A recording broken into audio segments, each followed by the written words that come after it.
Hello, I'm Johnson.Part, and welcome to part 3 in our review series of the book, The New 1 Minute Manager by Blanchard and Spencer Johnson.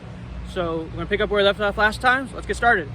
So the young man had just gone to visit the new 1 Minute Manager to have him explain what makes the 1 Minute Manager process work so well. And we pick up on page 60 with him with the 1 Minute Manager explaining that for the 1 minute of praising to work, the praising must be sincere. This just affects the way human psychology works, that people like it when they're honest. You say exactly what they did right. They see them encouraged to continue on in the behavior that made you praise them in the first place. Also, as a Christian, God calls us all to be honest and tell the truth. So even if this wasn't a rule, it's what we should be doing anyway. Then they pick up with the 1 minute redirects. What makes it so effective is that, unlike the leave alone and zap method, where you don't even tell the employee what they did wrong for a very long time, and then eventually you zap them for it, instead you catch the mistake when it's small. You are tough on the mistake, but nice to the person. They see that the mistake is bad. You say exactly what the mistake was, but also you explain what the consequences are, which makes the person know that the problem is serious, but also that you're committed to their success as an individual. This leaves them wanting to fix the problem and committed to their own success as well. Because the goal is to build them up and have it so they can fix problems themselves without micromanaging. And after this, they pick up with rules 5 and 6. Rule 5 is that you're the person who manages your own behavior, and which is true. You can choose your own actions no matter what environment you're in. And then rule 6 is that goals begin behavior and consequences influence future behavior.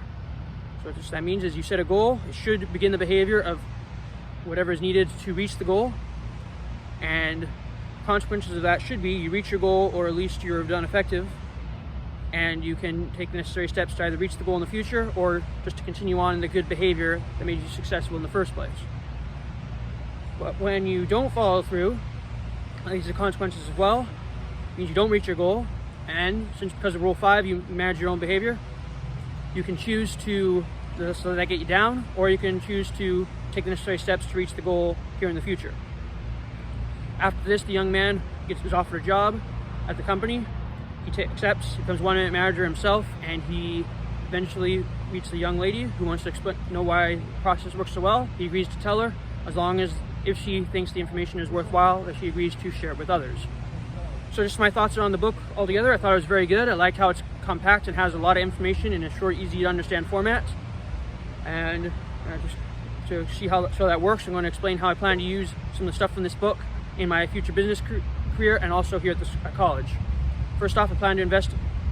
My goal for college is to especially invest in my prayer group for the last couple weeks of the semester, my last semester, help people be better servants of Christ, so I'm committed to their success, and hopefully they'll be better servants of the Lord here at school, but also in their future lives as well. And the best 1 minute you spend is the 1 minute you're investing in others. So I'm going to spend a lot of time just investing with people, getting to know them better, and showing that I genuinely care about their success and what they need to do to be successful. Then in business, my first goal is to get a job. So I'm going to take necessary steps, meaning apply for a lot of positions, practice my interviewing, and another goal is to get the YouTube channel up and running good. So this is a good start, just to get more practice on YouTube for the final project, and hopefully show my expertise, which could lead to even another job in the future, and just getting more fans and show expertise in the fishing and hunting world. So thank you very much, Dr. Wyatt, for this project. Talk to you later.